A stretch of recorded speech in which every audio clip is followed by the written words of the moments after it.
చూశాను నేను. జగన్ ఉన్నాడు, బాగానే ఉన్నాడు. మీరు రాంబాబు ఎక్కడ? ఫస్ట్ మనం సుభద్రాపురం సార్, శ్రీకాకుళం జిల్లా సార్. మీకు 24% బోనస్. 24% ఫస్ట్ బెడ్ రెండో బెడ్ వచ్చి 50. చంద్రశేఖర్ గారు రెండో బెడ్.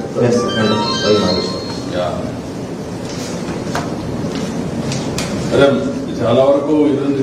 ఇది పర్లేదు, 24% కానీ ఏం కాదు, బాగానే ఉంది.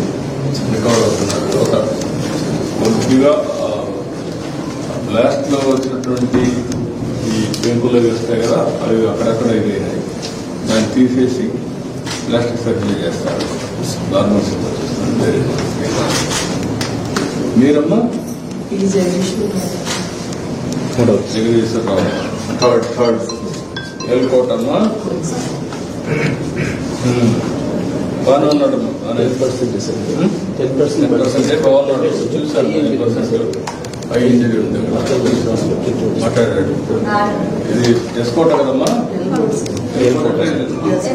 ఎస్కోట్ నియోజకవర్గం. మాట్లాడాడు, బాగానే ఉన్నాడు.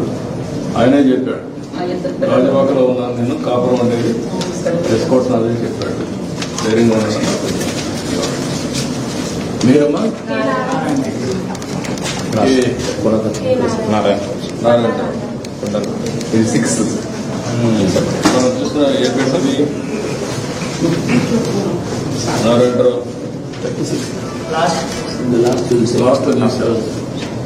చాలా బాగున్నాడు, ధైర్యంగా ఉన్నాడు.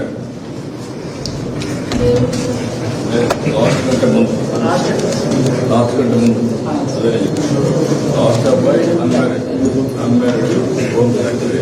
అతను ఎవరు? అతను హోమ్ ఫ్యాక్టరీ ఏంటి? Home factory Sivaratnam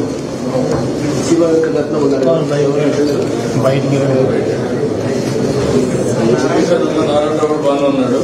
మీరేమంటే పడక్కర్లేదు.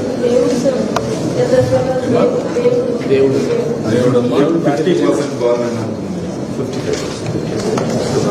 మనిషి ధైర్యంగా ఉన్నాడమ్మా. ఆయన అందరికంటే ధైర్యంగా ఉన్నాడు. కానీ అది కాదు, అవన్నీ కూడా ఆపరేషన్ చేస్తారు, చిన్న చిన్న తీసేస్తారు. అదే పడక్కర్లేదు. మనిషి కూడా అందరికంటే ధైర్యంగా, అందరికంటే మీరు ఉంటే మీరు అదే పడి మీరు ఏడ్చోవడం ధైర్యం అయ్యి వాళ్ళని గౌరవం చేయండి. దానివల్ల అదే పడిపోతారు. అట్లా కాకుండా మీరు వేరేప్పుడు ధైర్యంగా ఉండండి, వాళ్ళకు కూడా ధైర్యం చెప్పండి. అదే ఇప్పుడు కావాల్సి తొందరగా రికవర్ అవుతారు.